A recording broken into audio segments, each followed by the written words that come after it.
This is Dick Wrigley.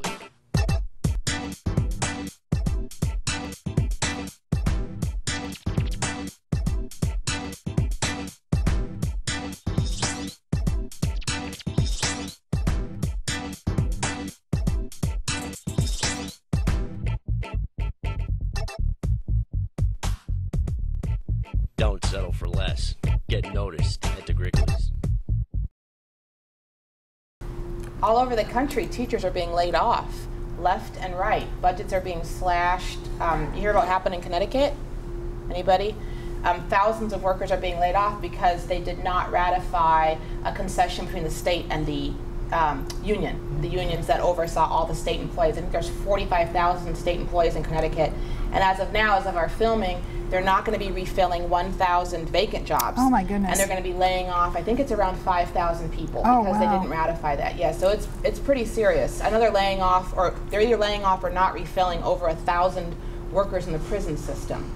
So a little nervous about that. But I think, Dee, you had something positive about teachers? Actually I did. I want to commend the Agawam school board for their budget this year, because what happened was the big financial budget for the town came up, and we're a town of well over 28,000, if not more. Okay. And Mayor Cohen had the big budget meeting last week, and one of the things that they were going to do was lay off several teachers.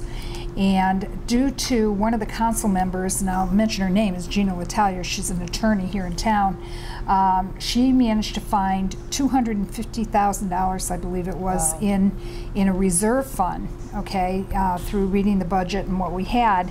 And they voted to save those teachers' jobs with that reserve. So I really think that's awesome. Wonderful that they did that, because I feel that that's a priority right there as teachers. We got to have good teachers. And when we start laying off our teachers, you know, it's just unbelievable, you know. I don't know, but I was really pleased with that. So kudos to the Agawam City Council for balancing their budget and getting those teachers' jobs saved. I own my home in Springfield, and I don't have children yet, but I find it very fascinating that we have a over 50% dropout rate in our city, and you know, Dr. Ingram, the superintendent, who I think has done a good job in trying to improve, and it's a huge undertaking. I mean, it's not, you know, there's some major infrastructure and issues in the city, but in a system where he could receive a raise, recently, not too long ago, he received a performance and I believe it was a performance and a cost of living raise, and don't quote me on that. I don't think that the leaders should ever receive a penny before the teachers do. Yeah, I agree feel like with that. These teachers, and you have kids, I mean, I know they're little, but the reality is that this is our future. It's the scariest thing you can tell me. 50% of the kids in Springfield are dropping out, 1 out of 2. That's scary, yeah. I read something about that too. I was really blown away. I mean, who's the next IMO? I mean, you know, come on. If we don't educate people and give them... It won't be in the lower 50, I'll tell you. It's frightening. Well, it's happening all over the country too. Yeah. And unfortunately, it's amazing in Connecticut, though. Wow. Yeah. No, California I'm not sure had huge numbers. Yeah, right? California had huge teacher layoffs. Wow. And you know, what's really going to happen too is class sizes are going to go up. And if you read any research about high class sizes, when you have 35-year-olds in the class, it's very detrimental. That's true. It's not like it was 100 years ago. People have said to me, well, 100 years ago there were 40 kids in a one-room schoolhouse. The difference is that all those kids came from farming families. All those kids came from a homogenous environment, and so they all had the same value system. They all had the same. It was very different. Now we have 30 kids coming from diverse, not just ethnic diversity, but family makeup diversity, single family, you know, so there's a lot more things going on when you have 30 kids now. Sure. And, you know, the implications for a teacher managing 30 children. It is possible. My stepmother turned around a very poor, very low performing school with, I think it's like 90%, 95% minority children. She turned the entire school around. It is, so I know it's possible. But unless you have leaders like her, Judy Bryant, you are a wonderful woman, by the way, but unless you have leaders like her who are really dedicated, we need more of those. Yeah, it's going to go hard to find. I don't know where the schools are going. Yeah. I really don't know where they're going. Few and far between. And there's more and more cases, and I think this is a difference between back in the day, if you will. There's more and more cases of the ADDs and the ADHDs and the learning disabilities that are very clear and prevalent, and they're real for a lot of these kids. And with these huge classrooms and no one-on-one attention, these kids are lost. And they're not going outside. Which again, I mentioned earlier, but children need to be outside. And for all of you principals watching this show, whoever you are, principals or managers of education, please don't punish kids by taking away recess, because you're only hurting yourself and the child. Or the arts, for that. Or the arts, or the arts. No. But speaking of arts, this is really a roundabout way. Speaking of arts, as many of you know, I've worked in theater in New York for a long time, and I have a bazillion gay male friends. Hi, Troy. And what happened in New York, because I got a ton of emails last week, is that gay marriage was legalized in New York State.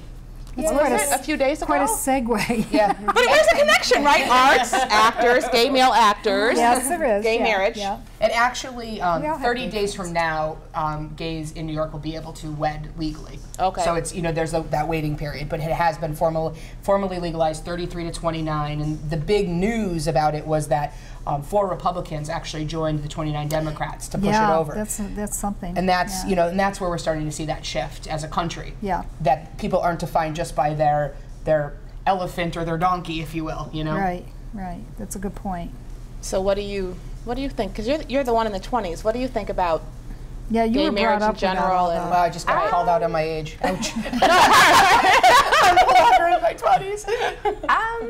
I don't know. You like what you like, right? So I don't care. If you want to get married and you're gay, that doesn't affect me.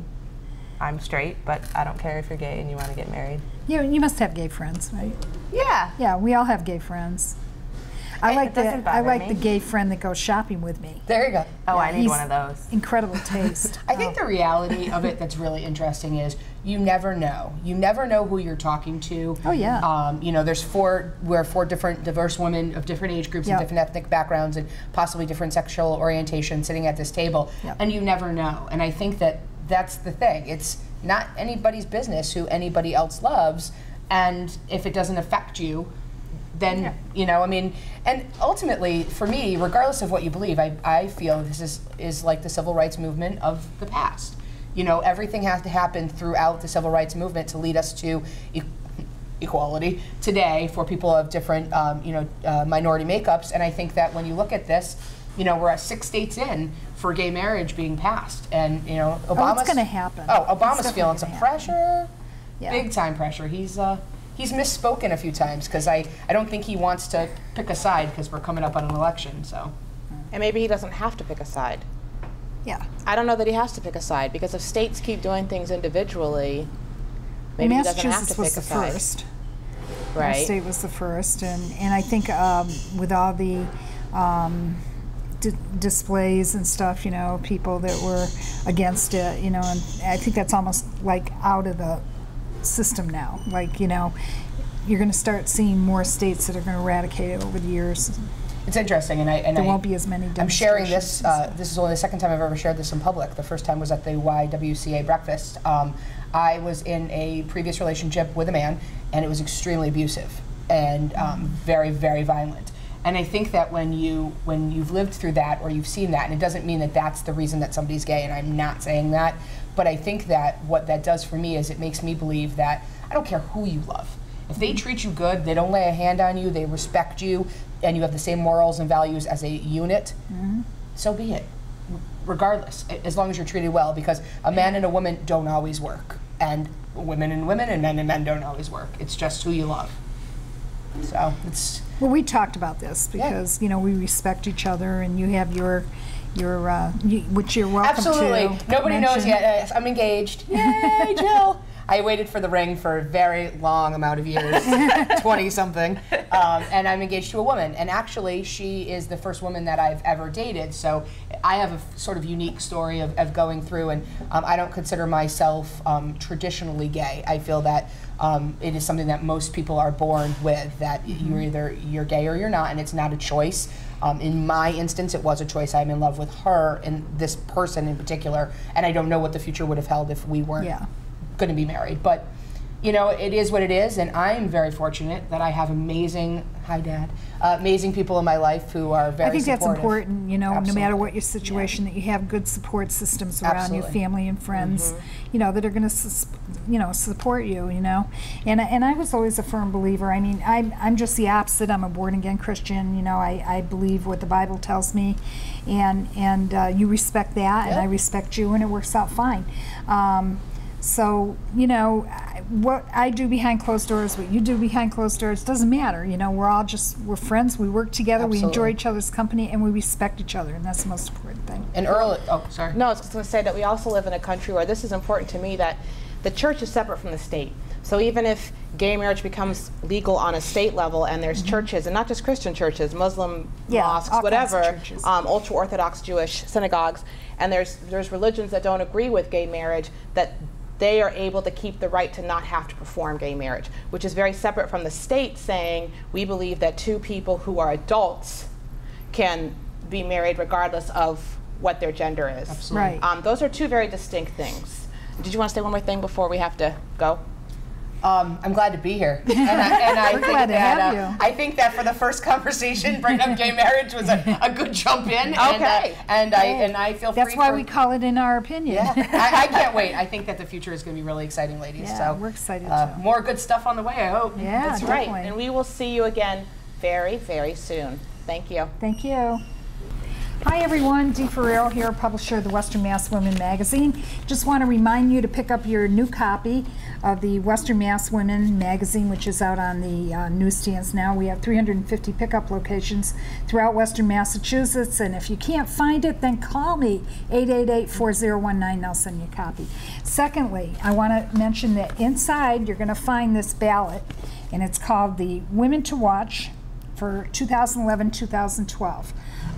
This is our ballot that we're doing this year, and you can fill it out for women that you feel are that you admire, or friends of yours, or in certain professions, can get the word out, or you can do it online. You don't have to necessarily do it on the hard copy, you can do it online. But the deadline date is July 15th, so we're asking you to get your ballots in as soon as possible. Go to the website, www.westernmasswomen.com, and fill out your ballot today.